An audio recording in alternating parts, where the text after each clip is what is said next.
Bonjour à tous et à toutes. Bienvenue dans notre webinaire de ce jour. Donc, osez inviter la propriété intellectuelle à vos événements. Je remplace aujourd'hui Madame Dreyfus qui ne peut malheureusement pas se joindre à nous. Donc, je vais vous présenter en quelques mots le cabinet et ensuite on passera directement à notre sujet du jour. Donc, le cabinet Dreyfus est un cabinet de conseil en propriété industrielle qui a été fondé en 2004. Madame Dreyfus est donc membre de la CNCPI, ce qui est donc une garantie de compétences, d'indépendance et d'éthique professionnelle pour les conseils en cabinet en propriété intellectuelle. Et donc, le cabinet Dreyfus a une expertise qui est dédiée à la propriété intellectuelle, à l'économie du numérique et aux nouvelles technologies. Donc, notre ADN, c'est vraiment vous protéger à la fois dans le monde virtuel et dans le monde réel. Nos compétences, elles sont transverses. On a vraiment une vision qui est à 360 degrés de la propriété intellectuelle. Donc, on a à la fois une expertise qui est pointue dans ce domaine, mais qui est toujours personnalisée. On a des compétences qui sont juridiques grâce à nos collaborations, notamment avec des avocats, mais également techniques. On utilise, nous, en interne, des outils qui sont développés sur mesure, donc notamment notre plateforme Dreyfus IP Web, qui fonctionne grâce à des robots propriétaires de surveillance. On est vraiment, pour nos clients, une équipe business partner qui est à la fois disponible, réactive et dynamique. Et on travaille toujours dans une démarche de transparence grâce à nos deux mots-clés, flexibilité et adaptabilité. Donc, notre expertise, elle se porte sur plusieurs domaines de la propriété intellectuelle. Donc, on évolue à la fois dans le secteur assez classique des marques, dessins et modèles, brevets, droits d'auteur. On travaille aussi beaucoup sur tout ce qui est digital, donc avec les nouvelles technologies, les noms de domaine et les réseaux sociaux. Et ensuite, grâce à des compétences plus transverses en matière de contrat, de contentieux et de compliance. Aujourd'hui, donc, nous avons réuni une équipe exclusivement féminine pour ce webinaire. Donc, je suis en compagnie de Lisa Urbain, qui est juriste IP-IT au cabinet, Emma Ben Saïd et Isor de Châtellus, qui sont également juristes au sein du cabinet Dreyfus. Et je vais tout de suite laisser la parole à Emma, qui va vous annoncer le plan de ce webinaire. Donc, effectivement, dans ce webinaire, nous allons aborder plusieurs sujets. Tout d'abord, l'importance de l'image de marque aujourd'hui, donc la nécessité de se distinguer par la marque dans des secteurs qui sont aujourd'hui très concurrentiels. Puis, nous aborderons enfin la protection par le droit des marques et saupoudrée de quelques points d'intention à retenir lorsque l'on souhaite déposer une marque pour se protéger dans le monde d'aujourd'hui. Donc, tout d'abord, nous allons aborder la question de l'événementiel et de l'image de marque, une sorte de mise en bouche que nous allons vous présenter maintenant. Alors, donc Viva Technologie ou encore Vivatech, Festival de Cannes, la Fashion Week, le Salon de l'étudiant, le Salon international de l'agriculture, tout ça sont des noms de grands événements qui rassemblent parfois plusieurs milliers de personnes. Ces manifestations restent en général dans les mémoires pendant un certain temps et les aficionados attendent avec impatience l'édition annuelle suivante. Les événements organisés par les marques sont aujourd'hui des moyens incontournables pour faire connaître une entreprise et son activité. Et à l'heure où le contact physique et les rassemblements sont devenus une nécessité pour beaucoup, briller en société en organisant des événements sont devenus une clé pour les marques. Alors, qu'est-ce que l'image de marque? C'est simplement la façon dont celle-ci va être perçue par les consommateurs. Alors, cette perception, elle va pouvoir se faire sur des critères objectifs ou subjectifs. Elle va découler des caractéristiques du produit offert ou du service rendu, mais elle est aussi très largement influencée par les actions publicitaires du titulaire de la marque. C'est notamment ce qu'on appelle les campagnes d'image ou de branding. Cette image de marque, elle est mesurée et analysée par l'étude des associations faites à l'égard de cette marque par le consommateur et éventuellement en référence à d'autres marques éventuellement concurrentes. Si votre image de marque est positive, elle favorise dans ce cas-là la commercialisation de votre produit ou de votre service et la pratique éventuelle, mais pas systématique toutefois, d'un prix plus élevé. En communiquant sur vos services et sur les événements que vous organisez, vous pouvez également générer ce qu'on appelle une préférence de marque, c'est-à-dire le fait qu'une marque soit choisie de manière raisonnée par un consommateur lorsque celui-ci est confronté à plusieurs marques concurrentes proposant le même produit ou service, pouvant répondre à son besoin sur le moment. Attention toutefois, il ne faut pas confondre la préférence de marque et la notoriété de la marque. La notoriété de la marque, c'est simplement le fait pour cette marque d'être connue ou reconnue par le public. Par exemple, c'est le fait de reconnaître un logo de manière automatique, comme par exemple les 3 bandes Adidas. Quand on voit ces 3 bandes, on sait directement à qui appartient la marque. La personnalité de la marque, quant à elle, correspond aux traits de caractère humain que les consommateurs peuvent attribuer à une marque en réponse à une démarche volontaire de celle-ci, donc qui peut se faire via un ton publicitaire ou d'autres moyens. Tant l'image de marque que la personnalité de la marque vont être fondamentaux pour créer une fidélité à celle-ci ou à l'événement qui lui est attaché et au positionnement de cette marque ou de cet événement.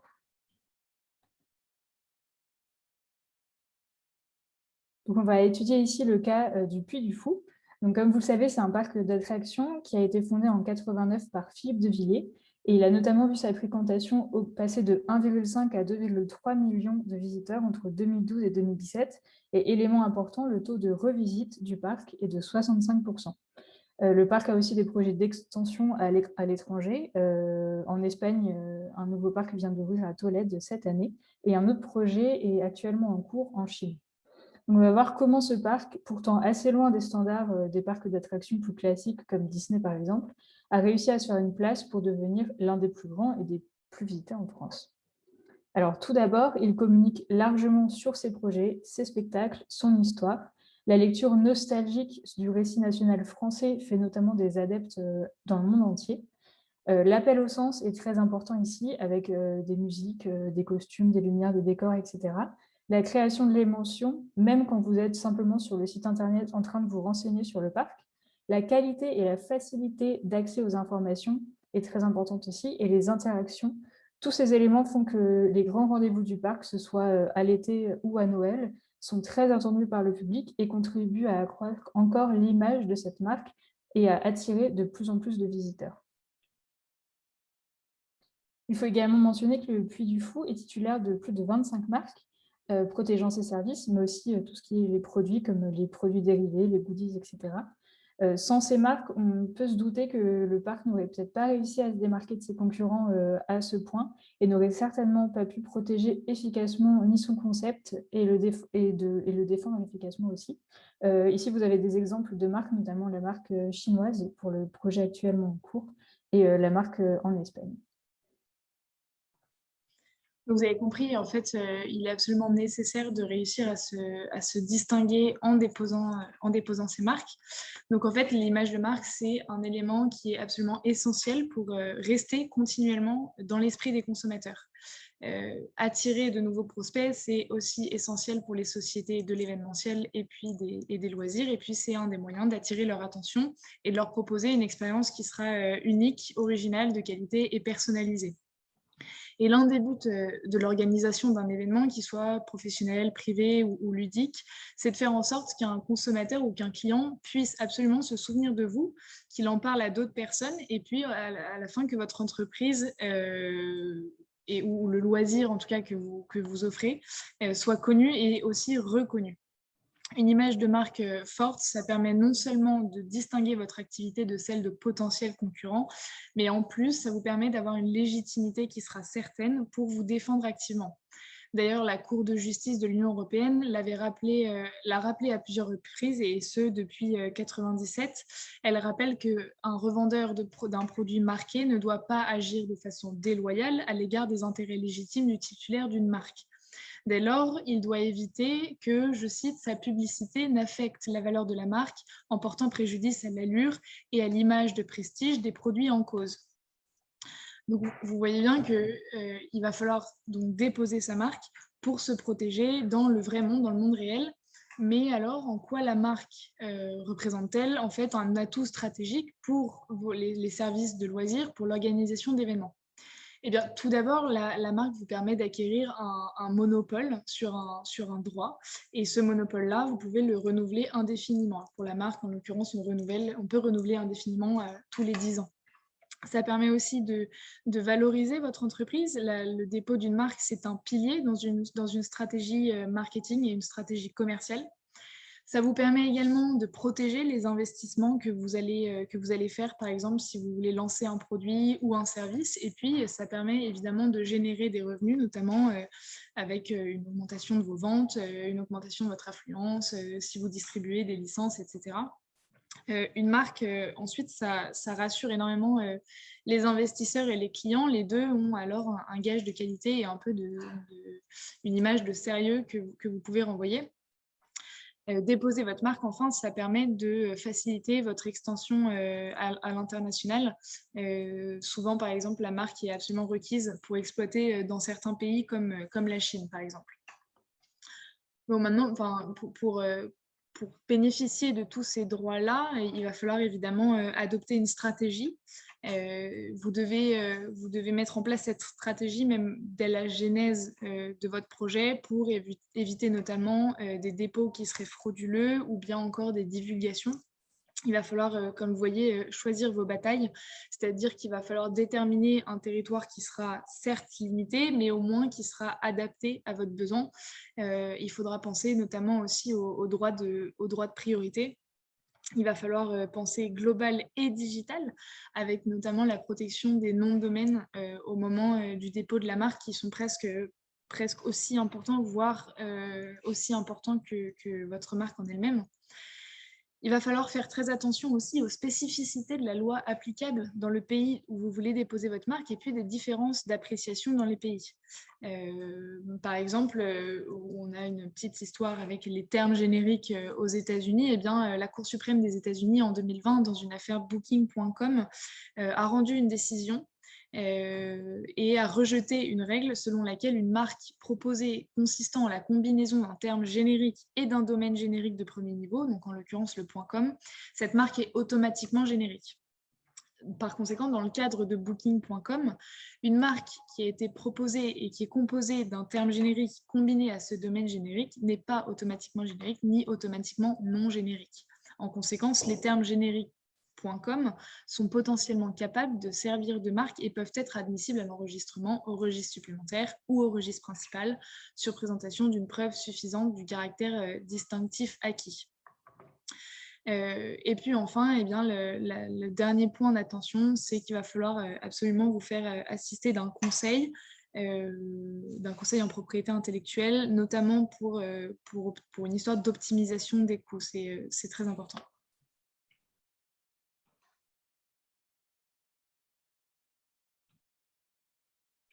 Donc, pour protéger sa marque, deux procédés peuvent être mis en place. Dans un premier temps, il s'agira donc d'obtenir une photographie de l'existant, c'est-à-dire effectuer une recherche complète parmi les marques, les dénominations sociales, les noms commerciaux ou encore les noms de domaine. Et dans un second temps, la mise en place d'une surveillance pourra s'avérer primordiale et s'effectuera une fois de plus au regard des marques, des noms de domaine et également des réseaux sociaux comme Facebook, Twitter ou encore Instagram. Donc, en effet, la marque va constituer un véritable outil puissant pour se défendre contre les atteintes sur Internet, pour se protéger dans le monde digital, on va dire. En effet, plusieurs types d'atteintes peuvent avoir lieu, comme le cybersquatting, le typo-squatting, le phishing ou encore les faux sites Internet et les faux comptes sur les réseaux sociaux. Donc, instaurer une surveillance sera nécessaire et primordial dans la mesure où les noms de domaine, mais aussi les réseaux sociaux, sont devenus des vecteurs de risque importants. Donc, comme je disais tout à l'heure, on a le phishing, qui est une technique frauduleuse destinée à leurrer l'internaute pour l'inciter à communiquer des données personnelles, compte d'accès, mots de passe et j'en passe, et ou bancaires, en se faisant passer pour un tiers de confiance.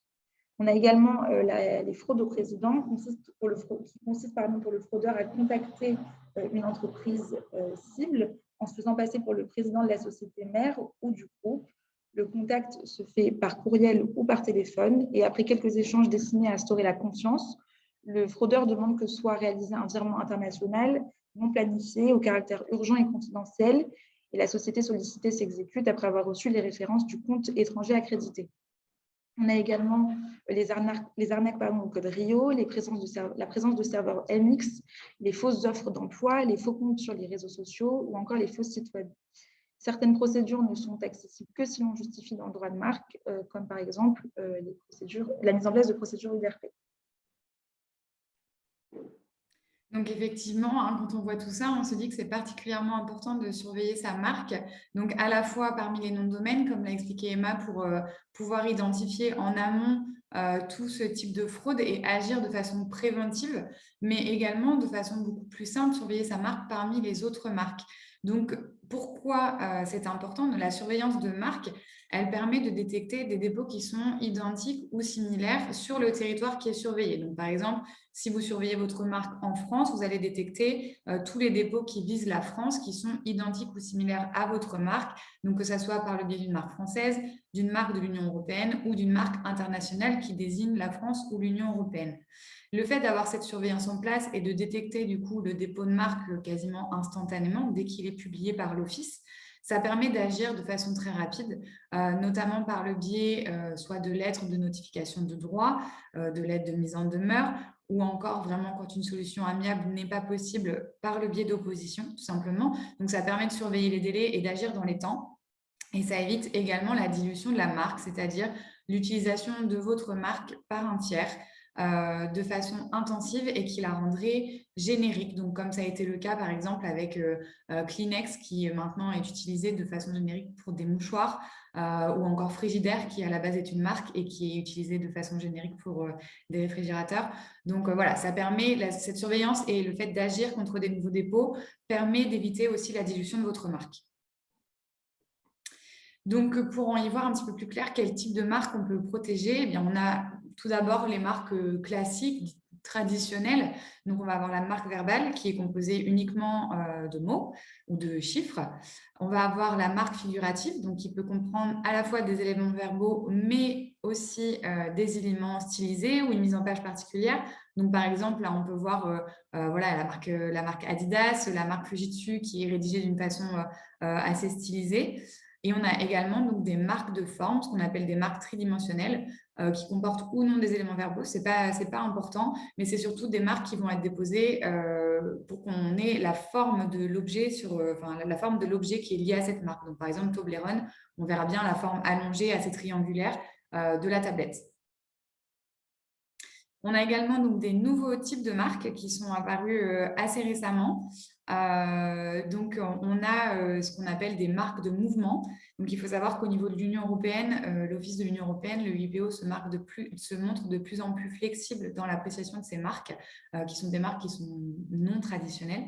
Donc, on a la marque de mouvement comme la première qu'on peut voir, la marque de Sony, donc qui est vraiment une marque qui consiste en un mouvement ou un changement de position qui est décomposé image par image.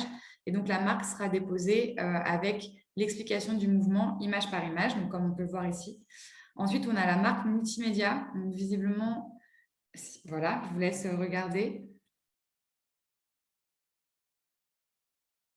Voilà, donc la marque multimédia, ça va vraiment être un mélange en fait à la fois d'images animées et de sons. Donc ici, on n'a pas nécessairement le son, mais il y a un son sur la petite vidéo. Et donc, la marque est déposée de cette façon-là. Donc, c'est comme un petit clip vidéo. Et ensuite, on a ce qu'on appelle la marque hologramme, qui est composée d'éléments qui ont des caractéristiques holographiques. Donc, par exemple, ici, on peut le voir, c'est le G de Google et ça fait vraiment un esprit holographique. Donc, ça, c'est des marques qui sont vraiment récentes, qui sont assez nouvelles et qui sont désormais protégeables.